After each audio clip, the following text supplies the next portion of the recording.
I'm not trying to be a doomer on purpose. I really think that's, having seen it so up close, I think that it's just a failing enterprise, because at the very most obvious bell curve, we're just not going to serve most students if we're asking them to do the same things at the same time. A shift in perspective about what the purpose of education is. And I think that's why it's been so hard for Montessori education to break through to the mainstream. But we exist in a system that wants to focus only on outcomes.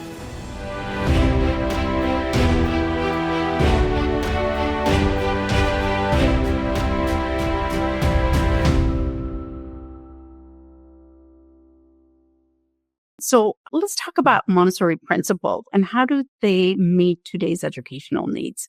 And you work for both, so you probably have the best answer. Yeah, well, to be honest with you, the traditional education system is, we're rearranging the deck chairs on the Titanic is what most folks are doing who are in that space. I'm not trying to be a doomer on purpose. I really think that's, having seen it so up close, I think that it's just a failing enterprise, because at the very most obvious bell curve, we're just not going to serve most students if we're asking them to do the same things at the same time. And, what Montessori requires is, for it to be more widespread and for it to be part of our mainstream education, I really think it's for a shift in perspective about what the purpose of education is. And I think that's why it's been so hard for Montessori education to break through to the mainstream. And it doesn't mean that there aren't great public Montessori programs, and there are. I'm really lucky in the Washington, D.C. area. There's at least 4 off the top of my head public Montessori schools that are in this area that have been longstanding, that have been around for a while, and that, in many ways have been fighting the good fight. But we exist in a system that wants to focus only on outcomes. And we want to commodify or discretely measure what all of the minute outcomes are and put all of the emphasis on that. But the reality is, in a Montessori education, in a Montessori program, it's true that our academic success, in my experience and in what I've seen in other programs, is higher than what you'd get in a traditional system. But that's not our goal. Our goal is positive human development. And that's a key frame, because if our goal is high academics, we're not going to do the things that support positive development. We're not going to give that student that needs time and space before they come to a lesson that time and space, because we're going to say, you need to be on track to meet this goal and you need to come to this thing now because our academics is the purpose. And so I think that what we really need to do, as people nowadays are calling it to question more and more the traditional system of education, is help them see that the purpose of what we're doing is not the acquisition of content. In fact, there was a study, I can't cite it off the top of my head, but the takeaway was they looked at what folks remembered from their high school U.S. history class 10 years later. And they remembered less than 10% of the information that they'd learned. So schooling isn't about giving information. Schooling's about positive human development.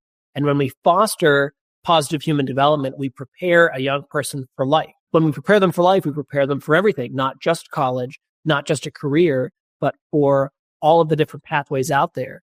And, to me, the biggest advertisement for Montessori is actually the other swing of the pendulum, because when we look at schools that we might call no excuses charter schools that say we're going to focus on these academic outcomes to the exclusion of all else, they might say things like, well, our students are going to college in very high numbers. And that's true. But students who go to no excuses charter schools are also the most likely to drop out of college. Why? Because they've never built any sense of independence. They never had any autonomy and choice over their own learning. And so they've been pressure cooked to this point of college. And then they're saying, well, now what? They have no idea how to find their sense of purpose. They don't have a sense of self. To me, we need to push Montessori as much into the mainstream, but we also have to shift the mainstream to meet Montessori, because really we're looking at a sinking ship. So I think it comes from the misconceptions about Montessori education. Many folks, when I talk about it and say, hey, I'm a Montessorian, or what is Montessori? What is Montessori, Andrew? And, what you taught both the traditional and public and charter and Montessori. What are the distinctions maybe that could help people understand a little bit more about Montessori? We do need to speak about what is Montessori education. Mm-hmm. Well, it's a great question. And I'll start with 2 of my favorite misconceptions. And one of them is, well, you just let kids do whatever they want all day. I hear that all the time. So it's this assumption that if we're not dictating every moment of a child's day, that means that they can sort of do whatever they want. The key thing with Montessori that, of course, as a guide and as a head of school is we talk about this concept of freedom within structure.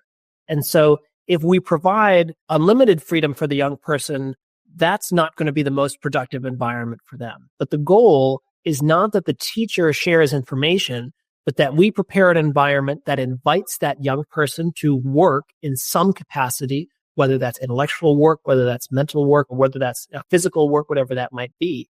And through that experience of action in the environment and reflection on that action, that's where learning takes place. And so, we don't just say, go ahead and do whatever you want, but, when they arrive in the morning at the adolescent program, there's things to do. So the seedlings need to be watered. The bread needs to be baked for the sale that's next week. We've got chickens in the coop that we need to go and feed. Those are experiences that the young people have that help form their personality. Well, we have a seminar today at 11 o'clock. So has everybody done their reading? We set things up in the environment where the students have choice and autonomy, but where we make sure that that's meaningful choice. And the way that it was always presented to me in my training was there's always a choice of work, but there's not a choice not to work. And when we say work in Montessori education, we emphasize that term because that's where the personality gets formed. That's where that individual forms themselves through that experience of working in the environment. And with adolescents, oftentimes it's work of the hand. And so when we think about traditional adolescent education, we think that, academic rigor has to get higher and they're preparing for college and this is the expectation. And it's true that when we get to the end of the third plane, that 15 to 18 area, they're ready for more academic work. But developmentally, we actually see a decline in academic ability, not because they're abnormal in any way, but because their developmental task changes. So the second plane child is curious about the world. They want to know everything. The third plane child wants to know about themselves. Montessori called it a social and a physical rebirth. And so they're changing all of who they are. They're reforming their relationships with themselves, with their parents, with their friends, with other adults, with other folks in the broader world. They're waking up and their arms are longer than they were the day before, and their legs are longer, and their voice is changing, and they're bumping into things because they don't know how their bodies work. It's this total shift of their entire view of themselves and the world. And through the experiences of working together in community, that's how they decide who they are, because they can try out, well, who do I want to be? How do I want to show up today? How do I want to be seen? And in that process of self-construction, we prepare an environment where that transformation is positive, where they have really strong role models to demonstrate, hey, here's how to be a meaningful adult in the world. And there's no one archetype for that. That's why we bring in a myriad of adults who act and interact in a myriad of different ways, but who all are respectful, are thoughtful, are considerate of others. And those become the models for the adolescents as they then form themselves in the context of the community. And that formation can't happen without work, without that properly prepared environment. And so, I think that's one key misconception. And I just want to plug this really great book, Diverse Families, Desirable Schools by Mira Debs. In it, she talks about how we see Montessori in the United States as something that's only offered to affluent families or to white families. But the reality is, not only is that not the history of Montessori, in fact, it started in Italy with some of the most students that were cast aside by Italian society, but also there has been a strong movement of Montessori in the United States, of Montessori education for liberation. And in fact, 50 years ago, Montessori was praised for its structure. Nowadays, it's considered loose and unstructured. The method hasn't changed. The stories we tell about it have. And so really unpacking why we feel the way we feel and looking at what the method is, I think is really important. If you're a parent who's considering Montessori, or even if you're a Montessori guide, as you're answering these questions from parents, to get at why might we think that way? And then what does the method actually call us to do? Yes, indeed.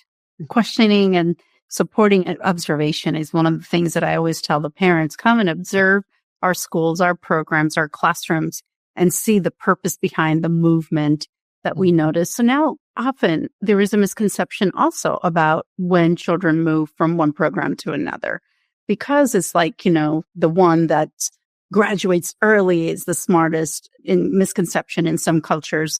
in some areas. So let's look at transitioning. Often we have transitioning that takes place from a toddler program to the primary program, and primary program is for students between 3 and 6.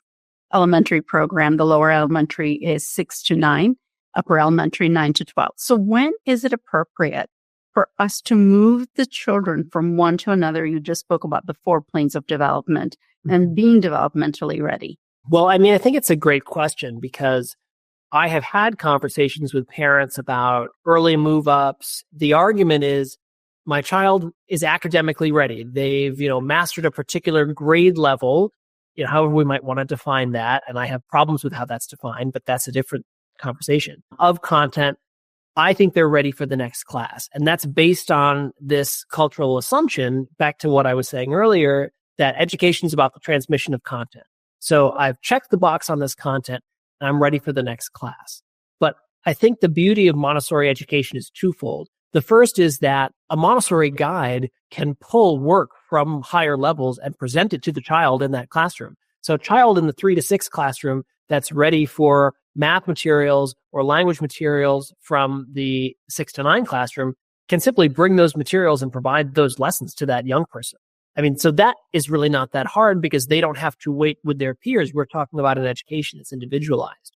But furthermore, what we know is that even if a child might be academically ready to move into a different area, there's often developmental needs that still need to be met in that plane. And so oftentimes we see this with 6th graders. The 6th grade is the last year of upper elementary, and different programs do it differently. And even different parents will say, well, my daughter or son is in 6th grade, and I know that technically in your school that's elementary, but I want them to be in middle school. I want them to move up to 7th grade. But in my experience and my own observation, there's a big developmental difference between a 6th grader who is still very much in the second plane and a 7th grader who is very much in the third plane. And especially by the time you hit January or February of a school year, that developmental chasm tends to grow. And what happens is that 6th grader may be academically in the same place, but socially, they're not clicking in the same way, and they're not having that same developmental experience as the 7th and 8th graders, simply because they're not in that same place. When I've had those conversations with parents, it's always the two things. We can bring that academic content into this space where your young person is right now, but we also have to remember that that's really not our purpose. That's a beautiful side effect of the fact that we are creating an environment where your young person can develop in a really beautiful way. And that's the purpose of what we're doing and why they really need to be in that environment that's curated, because the upper elementary environment is very different than the adolescent environment. And in fact, almost starkly so. It just simply wouldn't be appropriate to have a child developmentally be in the wrong place because that doesn't serve that development of their personality.